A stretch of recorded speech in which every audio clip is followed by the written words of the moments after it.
तो बंदर थे, तो बंदर के पीछे तो पूंछ थी, हमारे पीछे तो नहीं है। कहाँ गई वो? क्योंकि भगवान ने कहा है कि मन सभी प्रवृत्तियों का अगुआ है। तो उस पूंछ से जब दिक्कत होने लगी तो मन में विचार आया कि ये पूंछ नहीं चाहिए, लेकिन वो प्रोसेस कितना लंबा है, एक दिन में नहीं हुआ। आज विचार आया है, वो विचार बना रहा तो धीरे धीरे काम होता रहा, और काम होता रहा तो एक दिन वो पूंछ गायब। जितने भी संत महात्मा ऋषि मुनि जितने भी खोज में लगे हुए थे, वो क्या खोज रहे थे? सुख, स्वर्ग और अप्सराएं। ये तीन खोज मुख्य खोज थी भारत के अंदर। लेकिन पहली बार महामानव बुद्ध हुए, जो ना तो सुख खोज में गए, ना स्वर्ग की खोज में, ना अप्सराओं की खोज में। किसकी खोज में गए? दुख की खोज। धर्म के साथ जैसे ही हिंदू लग जाता है तो सब कुछ बदल जाता है। धर्म के साथ जैसे ही मुस्लिम लग गया, सब कुछ बदल गया। धर्म के साथ जैसे ईसाई लग गया, सब कुछ बदल जाता है। और इतना बदलता है कि एक दूसरे की खून के प्यासे हो जाते हैं। इतना बदल जाता है कि इस देश को, पूरी दुनिया को वो बौद्ध बनाना चाहते हैं, ईसाई बनाना चाहते हैं, हिंदू बनाना चाहते हैं। चाहे उन्होंने उसको स्टडी किया है या नहीं किया है, चाहे उसका विज्ञान से कोई संबंध स्थापित होता है नहीं होता, लेकिन उनकी इच्छा है, क्योंकि वो जुड़ गए हैं। हम लोग जब किसी के प्रति आसक्त हो जाते हैं, किसी से जुड़ जाते हैं, तब ऐसी भावनाएं उत्पन्न होती हैं। हमें जो है, जब तक हम वास्तविकता को नहीं समझेंगे तब तक हम अपना उद्धार नहीं कर पाएंगे। वास्तविकता ये है कि संविधान पिछले 75 साल से लागू है, और उसमें यह व्यवस्था है कि कोई भी व्यक्ति, चाहे वो अनपढ़ है, चाहे पढ़ा लिखा है, चाहे वो गरीब है, चाहे वो अमीर है, चुनाव लड़कर एमएलए एमपी बन सकता है। ये उसमें लिखा हुआ है। लेकिन पिछले 75 साल का रिकॉर्ड भी चेक करना पड़ेगा। पिछले 75 साल में कोई भी गरीब एमएलए एमपी नहीं बना। बाबा साहेब ने क्या कहा था? जाओ और अपने घरों की दीवारों पर लिख दो, हम इस देश के शासक हैं। तो उन्होंने पढ़ लिया कि भाई बाबा साहेब ने ऐसा कहा है, तो कुछ सोचो ताकि ये सत्ता में ना आए। और उन्होंने सोचा, विचार किया, प्लानिंग की, और पिछले 75 साल से हम सत्ता से बाहर हैं।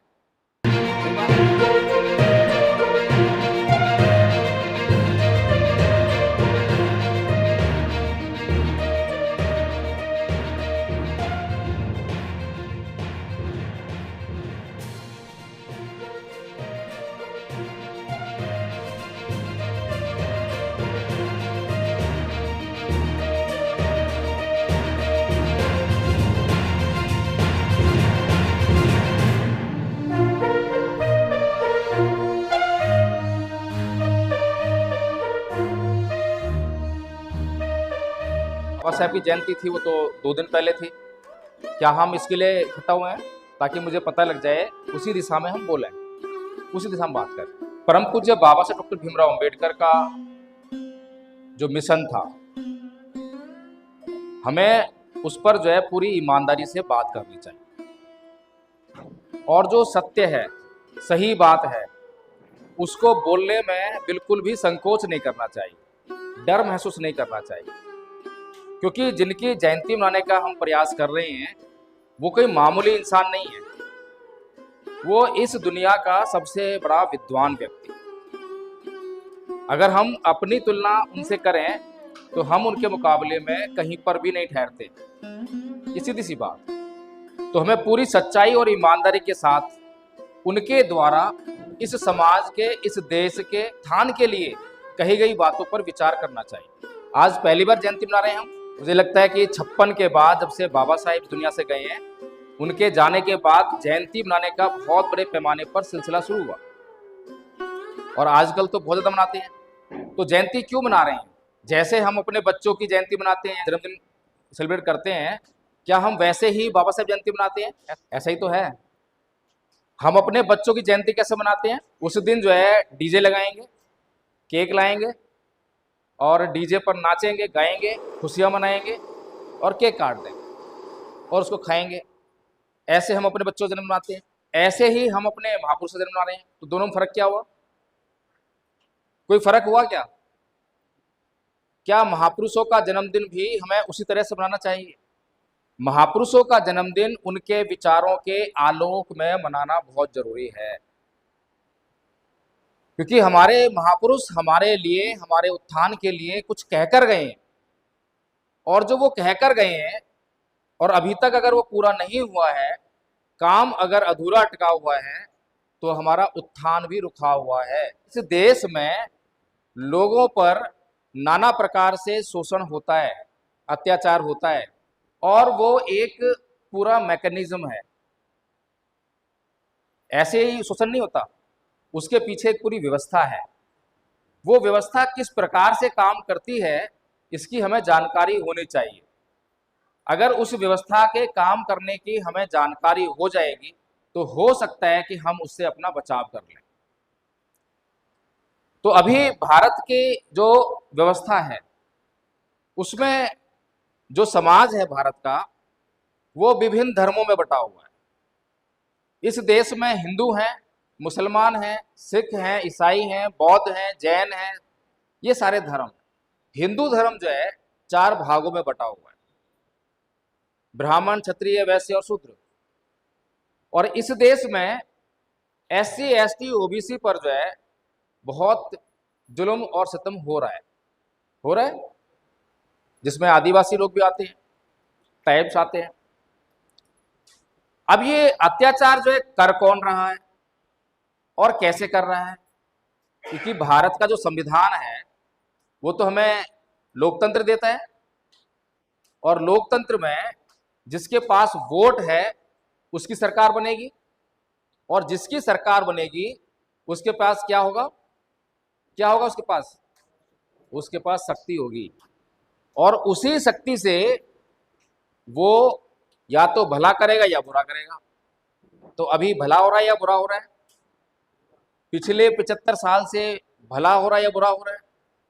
अच्छा, अभी तक जो है पिछले 75 साल से अगर भारत का संविधान लागू है, और भारत का संविधान ये कहता है कि देश में लोकतंत्र है, और लोकतंत्र में जिनकी संख्या ज्यादा होगी, जिनके वोट ज्यादा होंगे, उनकी सरकार बनेगी, तो क्या यह बात ठीक है? क्या भारत का संविधान इस बात को ठीक कहता है? ये बात सही है क्या कि जिनकी संख्या ज्यादा होगी उनकी सरकार बनेगी? ये बात ठीक है? ये बात ठीक नहीं है। पूरी दुनिया में अगर मैं कहीं देख पाता हूं, तो भारत उसका एक ऐसा उदाहरण है जो इसके बिल्कुल विपरीत चलता है, उल्टा चलता है। यहां पर जो बिल्कुल बहुत थोड़ी संख्या में है, उनका शासन चलता है। नहीं लगता सर? सरप्राइज नहीं होते आप? अगर 100 लोग हैं और 100 लोगों में 3 लोग हैं, एक तरफ 3 लोग हैं और एक तरफ जो है 85, 80, 90, 50 लोग हैं। अब ये जो 85, 80, 90, 50 लोग हैं, इनके ऊपर 3 लोग शासन कर रहे हैं, और ये 3 लोग शासन ही नहीं कर रहे हैं, अत्याचार भी कर रहे हैं। और अत्याचार भी कोई ऐसे नहीं कर रहे हैं, खुलेआम कर रहे हैं। खुलेआम हो रहा है ना। अभी कई रिपोर्ट्स आई कि ईसाइयों को धर्मांतरण के कारण जो है धर्म परिवर्तन कर रहे हैं, कह के जो है उनके गिरजाघर जला दिए गए, उन पर अत्याचार हुआ है। हम लोग भी बौद्ध धर्म का प्रचार करते हैं, तो हमें भी कई जगह पर रोका गया जबरदस्ती। तो ये क्या है भाई? मुसलमानों को दिन दहाड़े जबरदस्ती बोल जय श्री राम, ये क्या है भाई? अगर देश में कानून है, व्यवस्था है, और देश में सभी धर्मों को अपना अपना प्रचार करने का अधिकार है, तो हिंदुओं को भी अपना प्रचार करने का अधिकार है, तो अपना प्रचार कीजिए ना, कोई रोकता है क्या? लेकिन आप किसी को जबरदस्ती कहेंगे कि बोल जय श्री राम, तो गलत हो जाएगा। प्रचार तो हम भी करते हैं, पर किसी से जबरदस्ती नहीं कहते, किसी को गाली गलौज नहीं करते, किसी से मारपीट नहीं करते। हम बताते हैं कि हमारे धर्म में क्या अच्छा है, क्या बुरा है। अगर आपको लगे कि हाँ ये धर्म जो ग्रहण करने योग्य है, तो अपना लीजिए, नहीं लगता तो छोड़ दीजिए।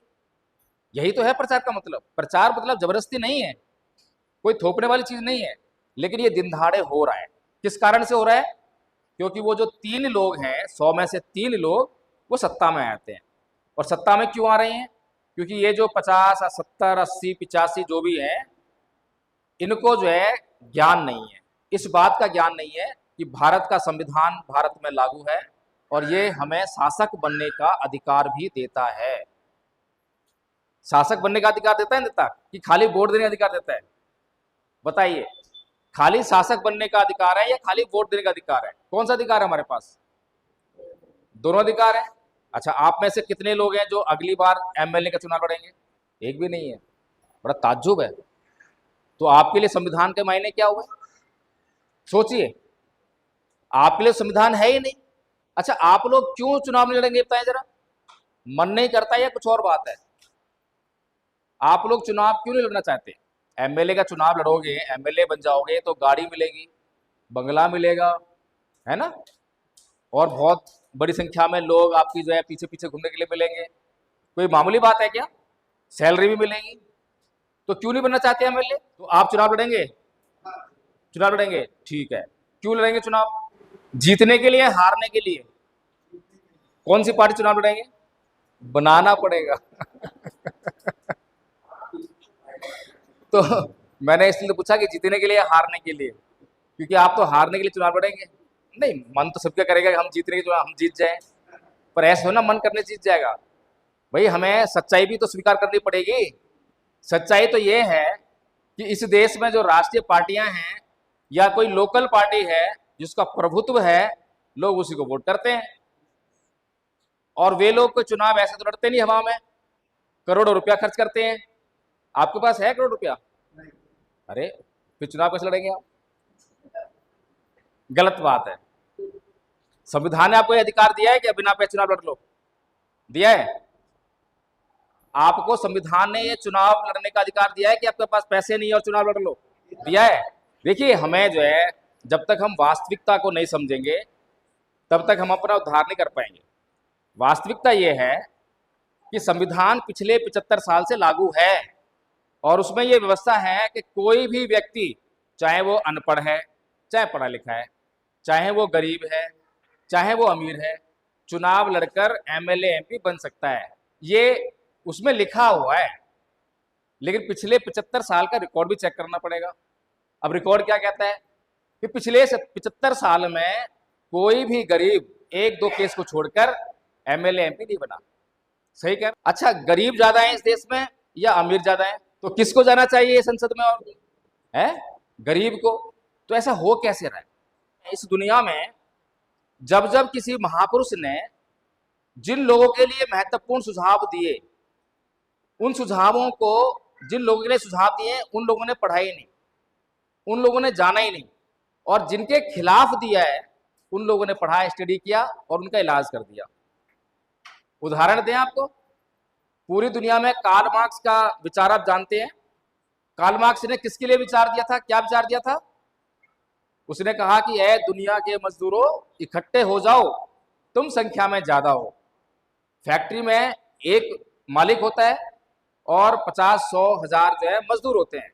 तो कितना बढ़िया फॉर्मूला दिया उसने कि भाई तुम इकट्ठे हो जाओ और इकट्ठे होकर उस मालिक को वहां से भगाओ और फैक्ट्री को खुद चलाओ और जो मुनाफा हो आपस में बांट लो। इससे तुम्हारे जो है दुख दर्द दूर हो जाएंगे, तुम्हारा शोषण बंद हो जाएगा और जो तुम काम करोगे उसको तुम जो आपस में मिलके खाओगे। कोई गलत बात कही क्या उसने? लेकिन देखिए, किसी मजदूर से पूछिए, क्या तुम कार्ल मार्क्स को जानते हो? कोई मजदूर से पूछिए कि क्या तुम कार्ल मार्क्स को जानते हो? वो नहीं जानता। लेकिन किसी पूंजीपति से पूछिए, क्या तुम कार्ल मार्क्स को जानते हो? वो जरूर जानता होगा। सही कह रहा हूं, गलत कह रहा हूं? ऐसे ही परम पूज्य बाबा साहब डॉक्टर भीमराव अंबेडकर ने भारत के लोगों के लिए बड़े महत्वपूर्ण विचार दिए, और उन महत्वपूर्ण विचारों को जिन लोगों के लिए दिया, उन लोगों ने ना तो उसको पढ़ा और ना समझा। लेकिन जिन लोगों से बचाने के लिए उन्होंने वो विचार दिया था, उन लोगों ने उसको बहुत अच्छी तरह से अध्ययन किया और उन लोगों का इंतजाम कर लिया। बाबा साहेब ने क्या कहा था कि ऐ मेरे समाज के लोगों, जाओ और अपने घरों की दीवारों पर लिख दो, हम इस देश के शासक हैं। ये बाबा साहेब ने कहा। तो उन्होंने पढ़ लिया कि भाई बाबा साहेब ने ऐसा कहा है, तो कुछ सोचो ताकि ये सत्ता में ना आए। और उन्होंने सोचा, विचार किया, प्लानिंग की, और पिछले 75 साल से हम सत्ता से बाहर हैं। सही बात है? तो अब सबसे महत्वपूर्ण बात यह है कि क्या परम पूज्य बाबा साहब डॉक्टर भीमराव अंबेडकर सभी धर्मों का सम्मान करते थे? करते थे, नहीं करते थे? करते थे। Very good. क्या वे सभी धर्मों को समान समझते थे? हैं? समझते थे? नहीं, सोच के बताइए। देखिए, दोनों बातों में अंतर है या नहीं है? सभी धर्मों का सम्मान करना और सभी धर्मों को समान समझना, दोनों में अंतर है या नहीं है? तो सोच के जवाब दीजिए। क्या बाबा साहेब सभी धर्मों का सम्मान करते थे? नहीं करते थे? अगर वो सभी धर्मों का सम्मान नहीं करते तो भारत के संविधान में अनुच्छेद 25 से शुरू करके भारत के लोगों को धर्मनिरपेक्षता का अधिकार क्यों देते? अपने अपने धर्मों को प्रोपगेट करने का अधिकार क्यों देते? इसका मतलब बाबा साहेब प्रत्येक धर्म का सम्मान करते थे। लेकिन क्या बाबा साहेब सभी धर्मों को समान समझते थे? नहीं। आप बताएं, समझते थे नहीं समझते थे? नहीं समझते थे। अगर सभी धर्म समान हैं तो आपस में लड़ाई किसकी है? हैं?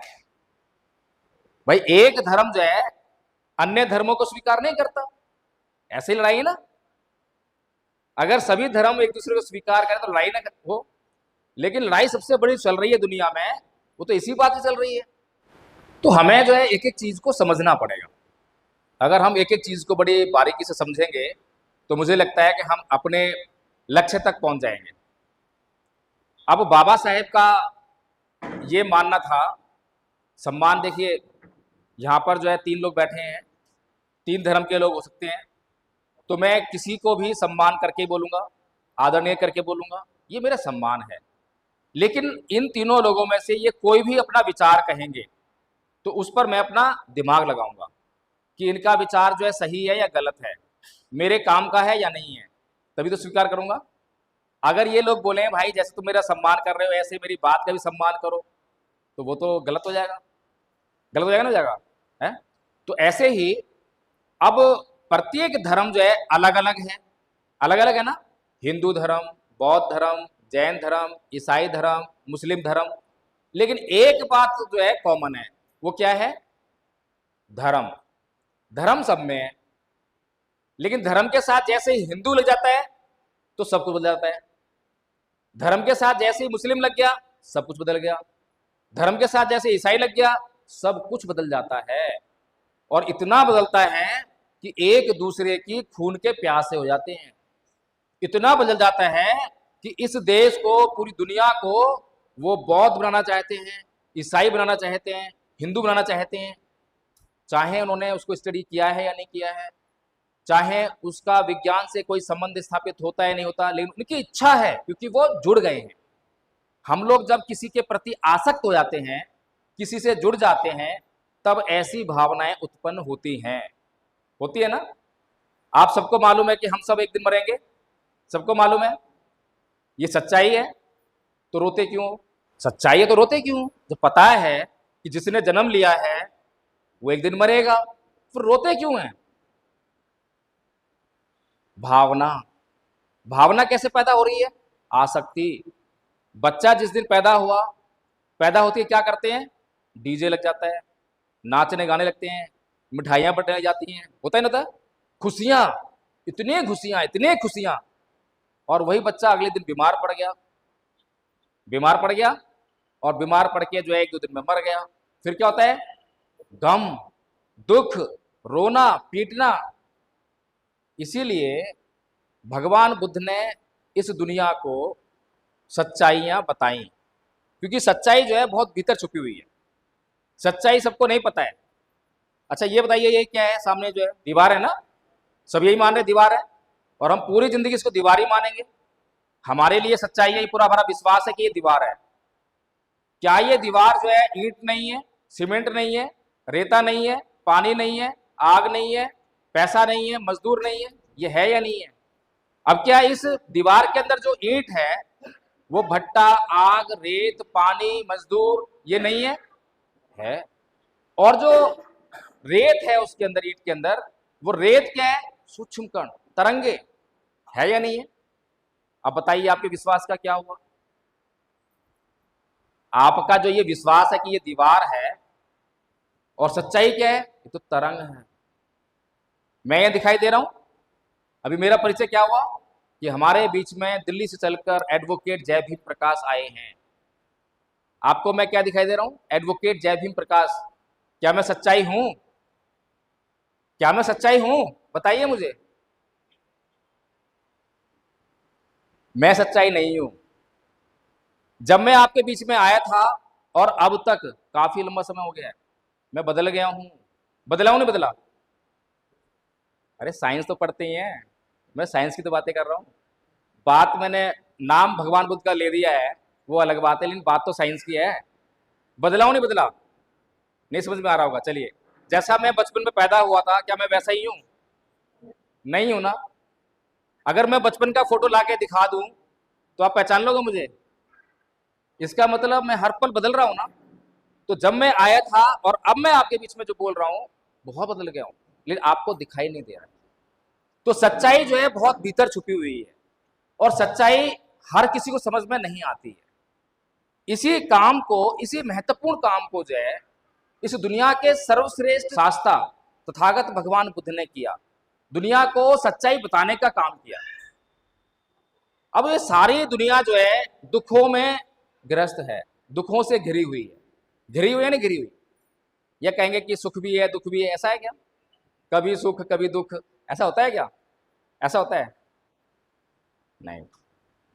एक आदमी जो गरीब है, जो अपनी गरीबी को दूर नहीं कर पाता है, उसके जीवन में दुख है या सुख है? एक आदमी जिसने गरीबी जन्म लिया लेकिन दुख को दूर कर दिया, गरीबी दूर हो गई, नौकरी लग गई, अब वो अमीर हो गया, अब उसके जीवन में सुख है या दुख है? सुख है या नहीं है? क्या दोनों की लाइफ एक जैसी है? नहीं है। तो इस दुनिया में दुख ही दुख है। ये भगवान बुद्ध ने बहुत ही महत्वपूर्ण सच्चाई हमें बताई।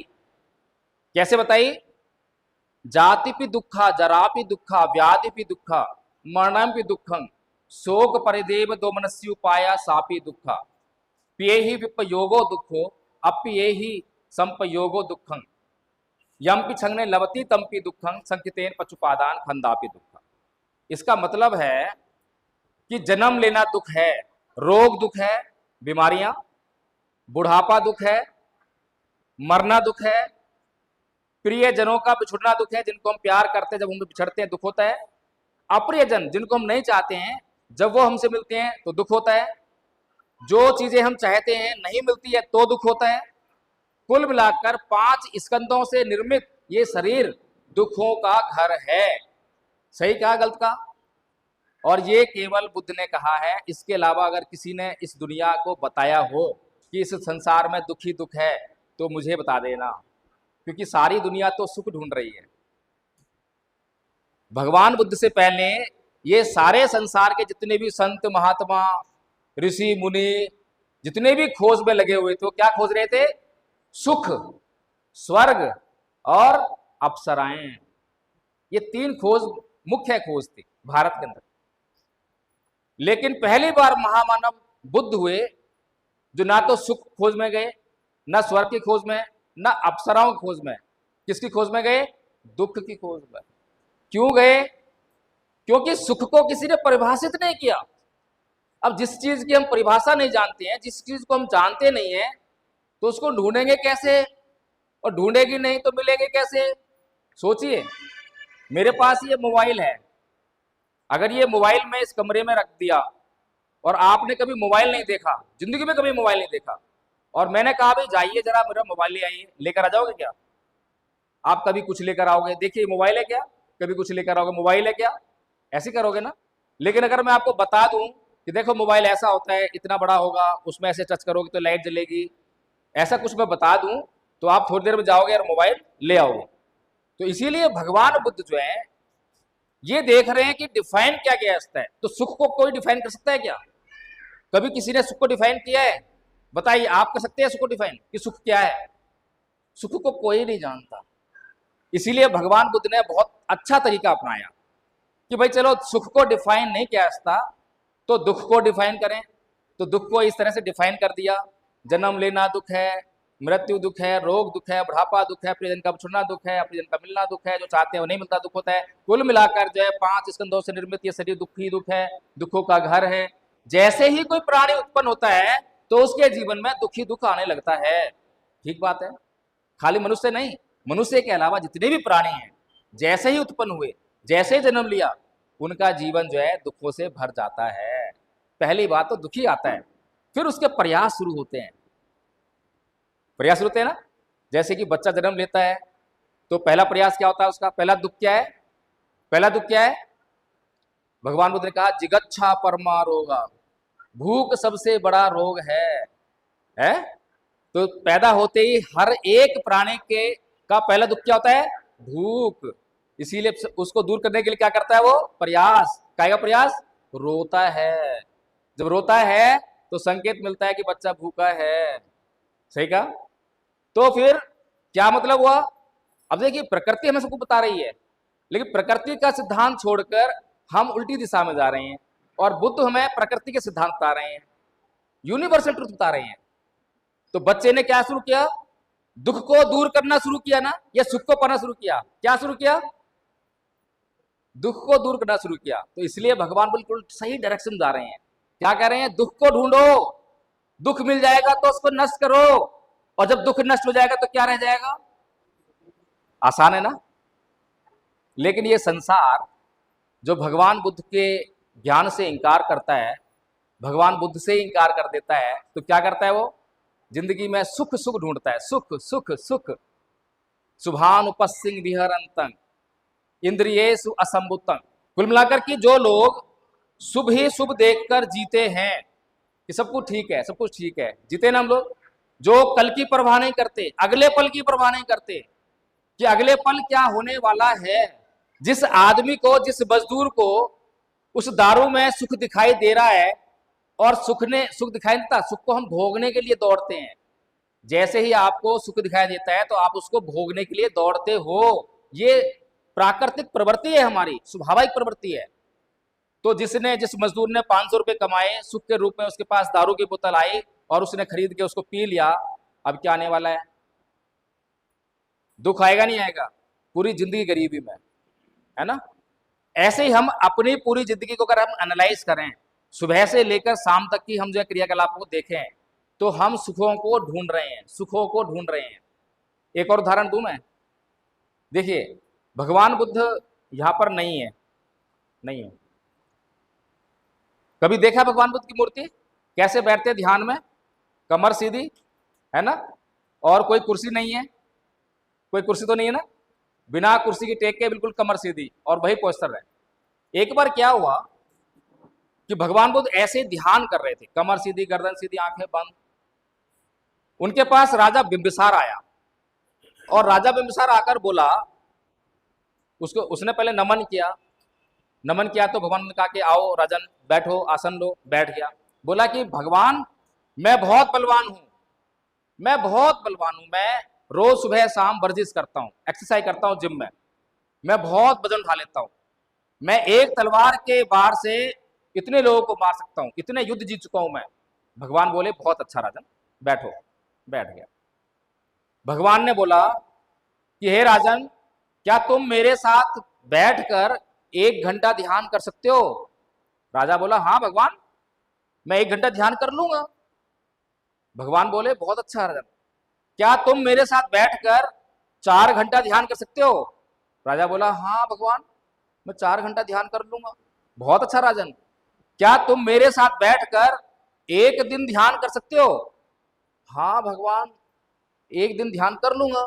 बहुत अच्छा राजन, क्या तुम मेरे साथ बैठकर 1 हफ्ते तक ध्यान कर सकते हो? बस राजा की सिट्टी पिट्टी गुम।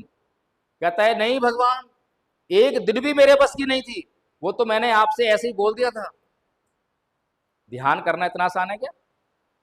अब बलवान कौन है, भगवान बुद्ध या राजा? कौन बलवान है बताइए?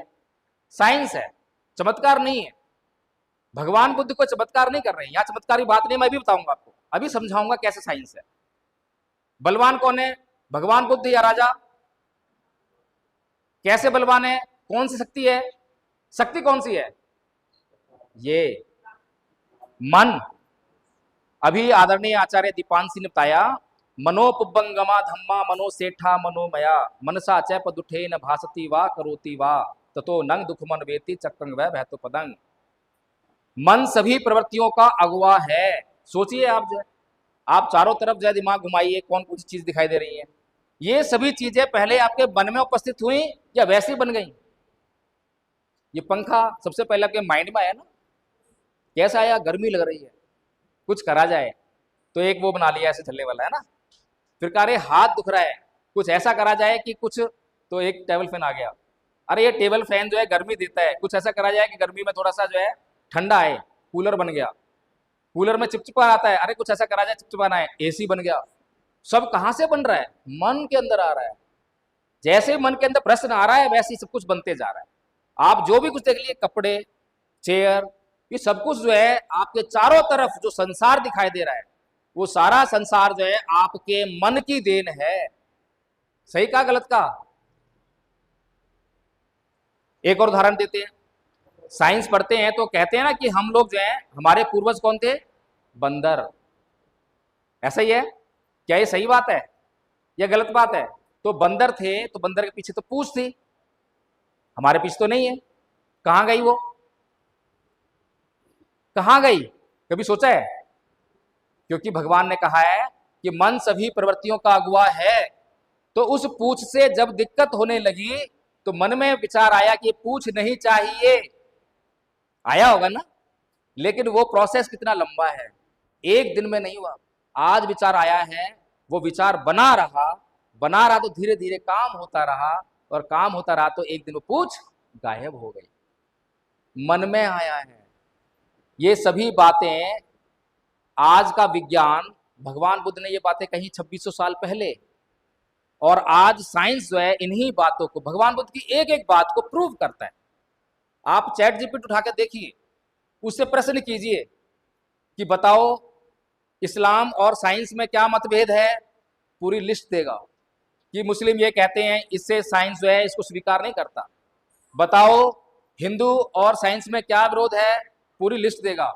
बताओ ईसाई धर्म और साइंस में क्या विरोध है, पूरी लिस्ट देगा। फिर पूछो कि बताओ बौद्ध धर्म और साइंस में क्या विरोध है, कोई विरोध नहीं है। कोई विरोध नहीं है, एक भी सिद्धांत विरोध नहीं है। केवल एक ही बात पे विरोध है, वो किस पर? पुनर्जन्म पर। लेकिन उस पर भी क्या विरोध है कि साइंस ने अभी तक उसको प्रूव नहीं कर सका है, जांच नहीं हुई है, जांच चल रही है। अभी तक उसने अल्टीमेटली ये नहीं कहा है कि नहीं है। अब क्यों नहीं कहा है? क्योंकि साइंस की अपनी लिमिटेशंस हैं, अपनी सीमा है। साइंस कैसे परीक्षण करता है? औजार से, इक्विपमेंट से, साधन से। कोई मशीन होगी उससे करेगा ना। लेकिन भगवान बुद्ध ने 2600 साल पहले ये बातें कैसे बताई?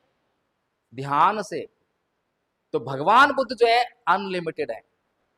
आप चैट जीपीटी उठा के देखिए, उससे प्रश्न कीजिए कि बताओ इस्लाम और साइंस में क्या मतभेद है, पूरी लिस्ट देगा। कि मुस्लिम ये कहते हैं, इससे साइंस जो है इसको स्वीकार नहीं करता। बताओ हिंदू और साइंस में क्या विरोध है, पूरी लिस्ट देगा। बताओ ईसाई धर्म और साइंस में क्या विरोध है, पूरी लिस्ट देगा। फिर पूछो कि बताओ बौद्ध धर्म और साइंस में क्या विरोध है, कोई विरोध नहीं है। कोई विरोध नहीं है, एक भी सिद्धांत विरोध नहीं है। केवल एक ही बात पे विरोध है, वो किस पर? पुनर्जन्म पर। लेकिन उस पर भी क्या विरोध है कि साइंस ने अभी तक उसको प्रूव नहीं कर सका है, जांच नहीं हुई है, जांच चल रही है। अभी तक उसने अल्टीमेटली ये नहीं कहा है कि नहीं है। अब क्यों नहीं कहा है? क्योंकि साइंस की अपनी लिमिटेशंस हैं, अपनी सीमा है। साइंस कैसे परीक्षण करता है? औजार से, इक्विपमेंट से, साधन से। कोई मशीन होगी उससे करेगा ना। लेकिन भगवान बुद्ध ने 2600 साल पहले ये बातें कैसे बताई? ध्यान से। तो भगवान बुद्ध जो है अनलिमिटेड है। भगवान बुद्ध जो बोल रहे हैं, जो देख रहे हैं वही बोल रहे हैं, और जो नहीं देख रहे हैं वो बोल ही नहीं रहे हैं। और भगवान बुद्ध का लक्ष्य क्या है? मनुष्य का कल्याण करना। बहुत से लोगों ने आके उनसे पूछा कि ये ब्रह्मांड कितना बड़ा है, सूर्य बड़ा है, पृथ्वी बड़ी है, कुछ नहीं बोले। क्यों? क्योंकि इस बात का मनुष्य के कल्याण से कोई संबंध नहीं है। इसीलिए पूरा त्रिपिटक छानिए, कहीं पर भी ऐसा कोई एक स्टेटमेंट नहीं दिखाई देगा कि कितने तारे हैं, कितने आसमान हैं। क्या मतलब है इसका धर्म से? ये धर्म तो है ही नहीं। धर्म का संबंध तो मनुष्य के कल्याण जुड़ा हुआ है। इसीलिए यहां पर जो है सारे बाकी के धर्म फंस गए। फंस क्यों गए? पहली बात तो उन्होंने ये घोषणा करी कि उनकी किताबें जो है किसी चमत्कारिक शक्ति ने बनाई है जो पृथ्वी पे नहीं है। ठीक है, अगर कोई पृथ्वी पर नहीं है और पृथ्वी के ऊपर आसमान में है तो उसे तो पता होना चाहिए कि पृथ्वी और सूरज का क्या संबंध है। सही है गलत बात है? जब गैलीलियो नाम के वैज्ञानिक ने एक दूरबीन बनाई, बहुत लंबी दूरबीन बनाई और उससे देखा आकाश में, तो उसे पता लगा कि सूर्य स्थिर है, उसके चारों तरफ जो है पृथ्वी घूमती है, अपनी धुरी पे घूमती है, दिन रात होते हैं, ये वर्ष जो होता है, साल जो है उसकी चारों तरफ घूमने जमता है। जब उसने पता लगाया और उसने जो है जब बताई लोगों को बात, तो लोग उसको जो है चर्च के पास ले गए और चर्च ने उसको जो है लताड़ा, उसको माफी मांगनी पड़ी, उसको अपनी बात वापस लेनी पड़ी। आज उसी बात पर पूरा संसार चल रहा है, सारा विज्ञान उस चल रहा है। उसी बात को 1992 में जो ईसाई धर्म के पोप साहब हैं उन्होंने माफी मांगी कि ईसाइयों से ये बहुत बड़ी गलती हुई थी। अब सोचिए, गलती तो हुई, बात ठीक है, लेकिन क्या आपने उस किताब में जो लिखा है उसको बदल दिया? नहीं बदला। विश्वास है कि वो किताब चमत्कारिक है। एक बात नहीं है, बहुत सारी बातें। एक और वैज्ञानिक था ब्रूनो, उसकी भी ईसाइयों ने उसको जिंदा जला डाला। मैं एक भी बात झूठ नहीं बोल रहा हूं। ऐसा ही इतिहास जो है मुसलमानों का मिलता है, उन्होंने भी जिसने खोज की उसको मार डाला या अत्याचार किया। हिंदुओं को आप देख ही रहे हैं, लेकिन भगवान बुद्ध का तो कहीं विरोध ही नहीं है। पूरी दुनिया में सभी धर्मों का प्रचार प्रसार हुआ है। हो सकता है आप किसी भी धर्म को मानने वाले हो, लेकिन आप जो है थोड़ा न्यूट्रल हो जाएं। अगर न्यूट्रल हो जाएंगे तो समझने लगेंगे। अगर मैं कहीं चिपक जाऊंगा, जैसे कि एक स्त्री को किसी पुरुष से प्रेम हो जाए तो क्या होता है? वो अंधी हो जाती है। अब उस पुरुष की सारी बुराइयां खत्म, कोई बुराई नहीं है, क्योंकि वो प्रेम करने लगी है। ऐसा ही एक पुरुष के साथ होता है। पुरुष को किसी स्त्री से प्यार हो जाए तो वो जो स्त्री के अंदर जितनी भी बुराइयां हैं सब खत्म। तो ऐसे ही हमारे जीवन में जिस चीज से हम प्रेम करने लगते हैं तो उसके बारे में जो नेगेटिव पॉइंट्स हैं वो नहीं देखते हैं, और यही हमारे दुख का कारण बनता है। तो इसीलिए भगवान बुद्ध इस संसार के लिए बहुत इंपॉर्टेंट है, क्योंकि भगवान बुद्ध जो कह रहे हैं उसका सीधा संबंध हमारे कल्याण से जुड़ा हुआ है। अब एक प्रश्न उपस्थित होता है, अगर मैं किसी से पूछूं, मैं जनरली पूछ रहा हूं कि यहाँ पर हम लोग कौन कौन से धर्म के लोग बैठे हैं? हिंदू लोग कितने बैठे हैं? ईसाई कितने बैठे हैं? ईसाई 2 3, वेरी गुड। मुस्लिम एक भी नहीं। अच्छा, मैं आपसे पूछता हूं, आप हिंदू कैसे हैं?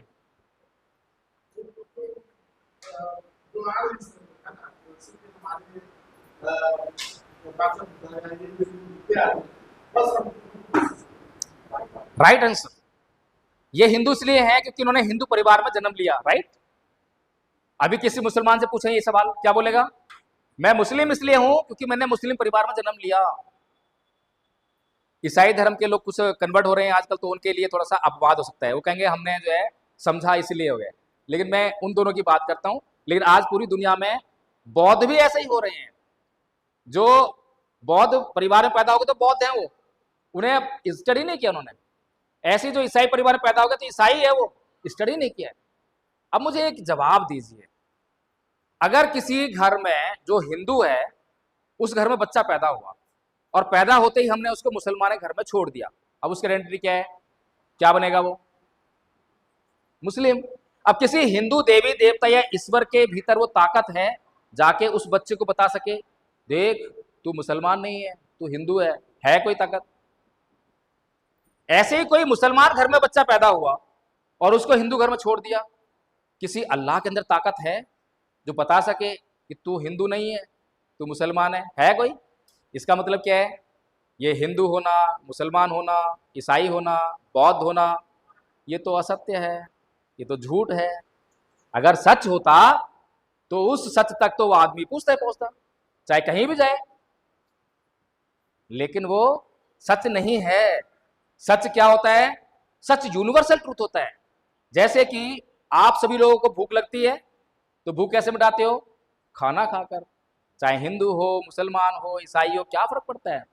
प्यास लगेगी तो पानी पियोगे। ये यूनिवर्सल प्रिंसिपल्स हैं। इसीलिए भगवान बुद्ध का जो सिद्धांत जो है वो यूनिवर्सल है। ऐस धम्मो सनातनो। क्या होता है ये?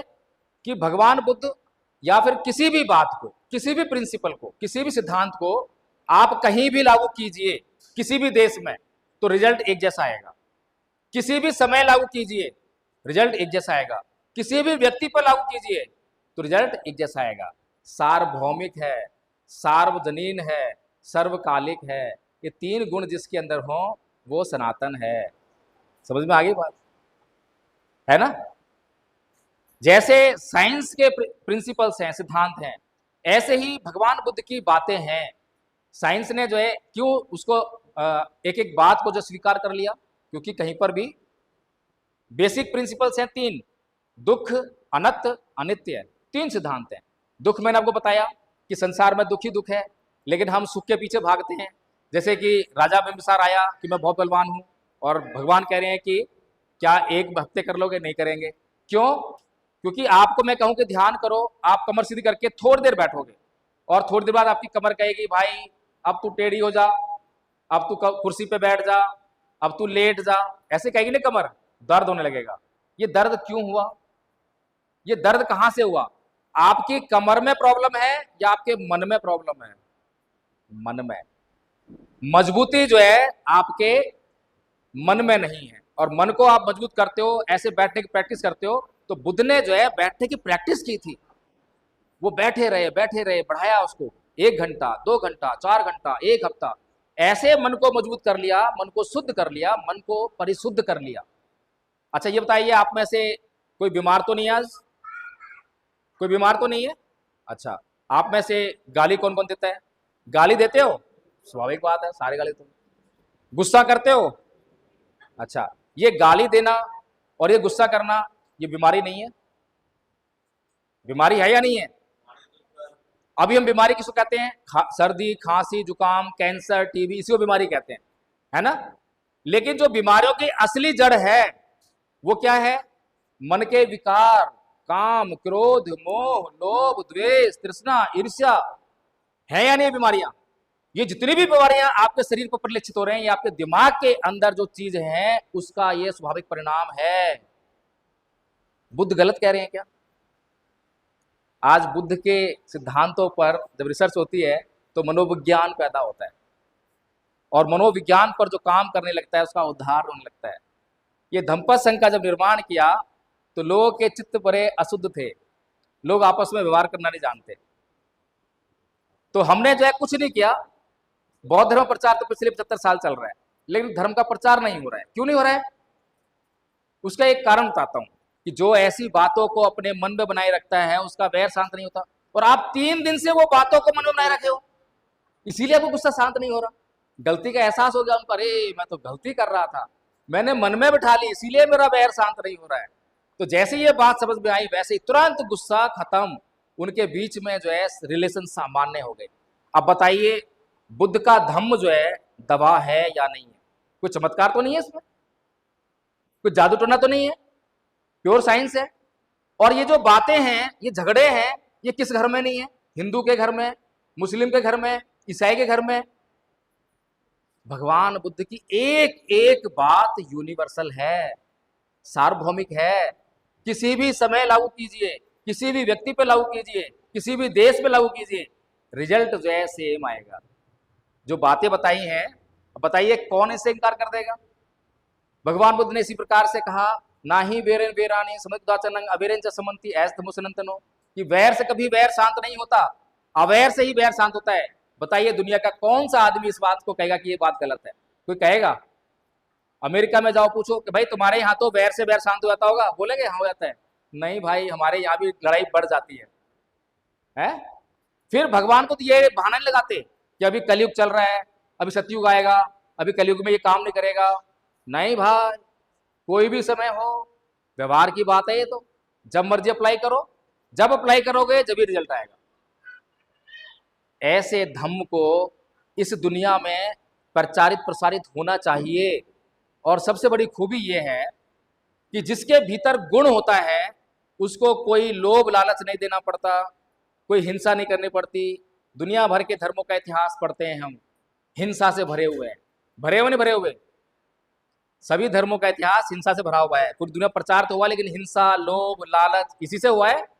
लेकिन भगवान बुद्ध का धर्म एकमात्र धर्म ऐसा है जो पूरी दुनिया में प्रचारित हुआ, लेकिन एक बूंद रक्त की नहीं बही है, किसी को 1 रुपए का लालच नहीं है।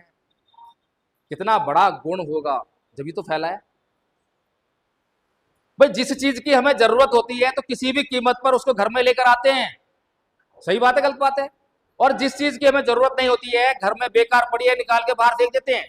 सीधी सी बात है। तो अगर बुद्ध का धम्म हमारी जरूरत है, हमारे जीवन के लिए जरूरी है, अभी हमारा जीवन जो दुखों से भरा हुआ है, तो बुद्ध इंपॉर्टेंट है।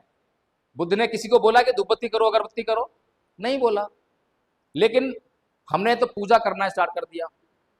और पूजा कैसे करते हैं? कोई धूपबत्ती करता है, अगरबत्ती करता है, कोई जल चढ़ाता है, कोई आरती करता है, कोई गंगा नहाता है, ऐसे ही कोई नमाज पढ़ता है, सब अपने पूजा लग जाते हैं। लेकिन भगवान बुद्ध ने पूजा को भी बताया कि पूजा कैसे होनी चाहिए। बड़े इंपॉर्टेंट बात है। भगवान बुद्ध कहते हैं, असेवना च बालानंग पंडितानंग च सेवना पूजा च पूजनीयानंग एतंग मंगल मुत्तमंग। असेवना च बालानंग मतलब कि मूर्ख लोगों की संगति नहीं करना। जो मूर्ख लोग होते हैं, जिनके पास आपका कल्याण करने के लिए कुछ नहीं है बल्कि आपका नुकसान करने के लिए बहुत कुछ है, उनकी संगति मत करना, उनसे दोस्ती मत करना। सही का गलत का? फिर कहते हैं पंडितानंद च सेवना, कि पंडित जनों की संगति करना। पंडित जन कौन होते हैं? विद्वान लोग। विद्वान लोग किसे कहते हैं? जिनके पास आपका कल्याण करने की योग्यता है, क्षमता है, उन्हें विद्वान कहते हैं। तो उनकी हमेशा संगति करना। फिर कहते हैं पूजा च पूजनीयानंग, जो पूजनीय लोग हैं उनकी पूजा करना। अब पूजा कैसे करते हैं ये इंपॉर्टेंट है। कैसे करें पूजा बताइए? जिनके पास हमारे कल्याण करने की योग्यता है उनकी पूजा कैसे करें? धूपबत्ती लेकर, अगरबत्ती लेकर? कैसे करें? मूर्ति बना के करें? चलिए उदाहरण देता हूं। हमारे बीच में मास्टर जी बैठे हैं, प्रिंसिपल साहब हैं, और कोई सब्जेक्ट पढ़ाते हैं आप पार्टिकुलर? कौन सा? इंग्लिश। अब इंग्लिश पढ़ाते हैं। अब एक विद्यार्थी, उसको अंग्रेजी नहीं आती, इनके पास आता है, बोलता है ओ मास्टर इधर आ, जल्दी आ, इंग्लिश सिखा। सिखाएंगे अंग्रेजी? सिखाएंगे? और अगर सिखानी पड़ जाए तो गलत सिखा देंगे। ऐसा ही है। दूसरा बच्चा आता है, गुरुजी गुरुजी गुरुजी आपके चरण कहाँ हैं? चरण दबाए। गुरुजी कोई काम बताइए आपका। क्या? अरे तुझे अंग्रेजी नहीं आती ना, तू फेल हो जाएगा, पढ़ाई कर, चल ये सीख। जो उनको नहीं भी आता है उसको भी कहीं से ढूंढ ढांड के लाएंगे, उसको सिखाएंगे, उसका कल्याण कर देंगे। अब समझ में आई पूजा कैसे होती है? पूजा जो है मूर्ति बनाकर, धूपबत्ती अगरबत्ती से नहीं होती है। जिसके पास आपका कल्याण करने के लिए योग्यता है, शरण में चले जाओ, उसका अभिनंदन करो, उसका सम्मान करो, वो पूजा है। बताइए बुद्ध ने कोई गलत कहा क्या? ऐसा कौन सा कारण है कि लोग बुद्ध को नहीं अपनाएंगे, बुद्ध से नफरत करेंगे? कोई कारण दिखाई दे रहा है? फिर क्यों नफरत करते हैं? क्या कारण है? साइंस है या नहीं है? एक भी बात ऐसी लगी जो समझ में नहीं हो? तो इसीलिए जो है धम्मपद संघ यही काम कर रहा है। धम्मपद संघ आपके लिए कोई नुकसान काम नहीं कर रहा।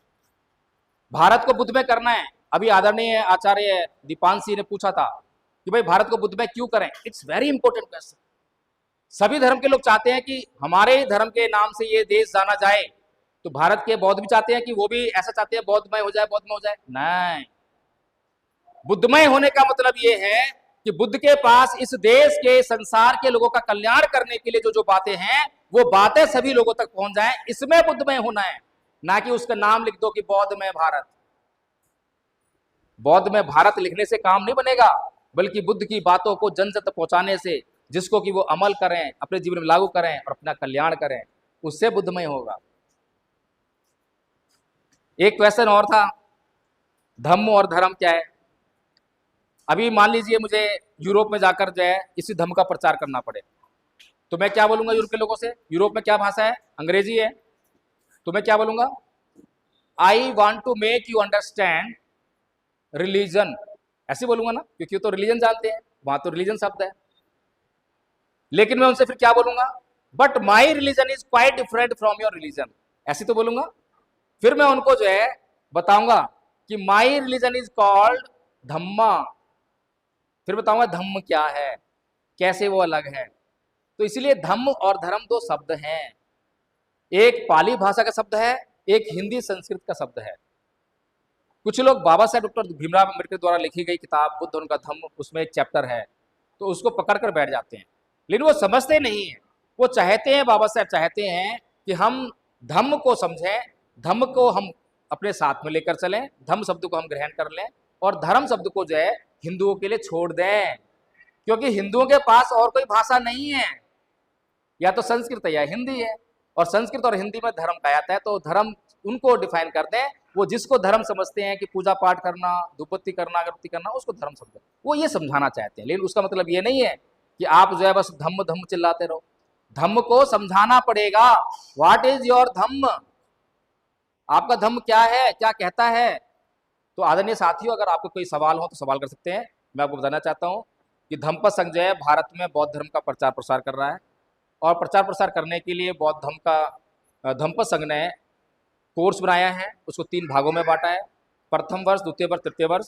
प्रथम वर्ष का कोर्स जो है बहुत छोटा है और बहुत आसान है, इसीलिए छोटा बनाया, आसान बनाया, ताकि सभी लोग जो हैं उसको आसानी से कर लें। अब तक उस कोर्स को 4 साल के बच्चे से लेकर 75-80 साल के बुजुर्गों तक कर लिया है आराम से, और अनपढ़ लोगों से लेकर पीएचडी किए हुए लोगों तक ने कर लिया है, कोई मुश्किल नहीं है।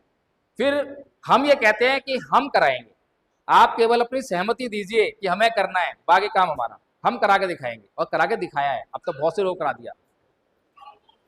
तो ये जो कोर्स है ये बहुत इंपॉर्टेंट है, इसमें हम गारंटी देते हैं। क्या गारंटी दे रहा हूं मैं? आपको गारंटी देकर जा रहा हूं, अगर ये कोर्स करने के बाद आपका जीवन ना बदले, आपके जीवन में कल्याण ना हो, तो एडवोकेट जयभीम प्रकाश के पास आना, गर्दन पकड़ना, दबा देना, मार डालना।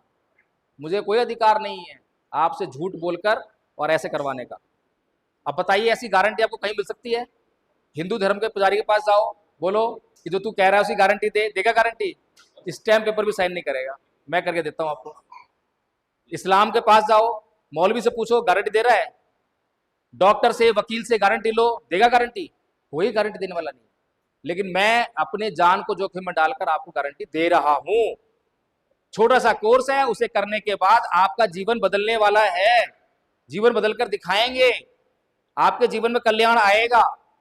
लेकिन एक कंडीशन है, हम लोग गाड़ी से आए हैं, अगर ये गाड़ी मैं आप लोगों को गिफ्ट कर दूं तो आपको फायदा होगा, नुकसान होगा? फायदा होगा ना? नहीं होगा। अगर आपको गाड़ी चलानी नहीं आती है तो फायदा कैसे होगा? ठीक बात है ना? चलिए, आपको गाड़ी भी चलाना सिखा दूं मैं तो फायदा हो जाएगा आपको? नहीं होगा। जब तक गाड़ी को चलाओगे नहीं तो कैसे फायदा होगा? तो यही कंडीशन जो है इस कोर्स पे लागू होती है। मेरी गर्दन दबाने से पहले ये 3 बातें ध्यान रख लेना। क्या हमने कोर्स याद कर लिया है? पहला टिक कर देना, याद कर लिया तो। दूसरा, क्या इस कोर्स को कैसे अप्लाई करना है वो हमने सीख लिया है? सीख लिया तो टिक कर देना, यस कर लिया है। फिर तीसरा, क्या हमने इस कोर्स को अप्लाई किया है? अगर कर दिया है तो टिक कर देना, और अगर रिजल्ट नेगेटिव आए कि मेरे कल्याण नहीं हुआ, फिर आना, फिर गर्दन दबा देना, उससे पहले मत आ जाना। ठीक बात है?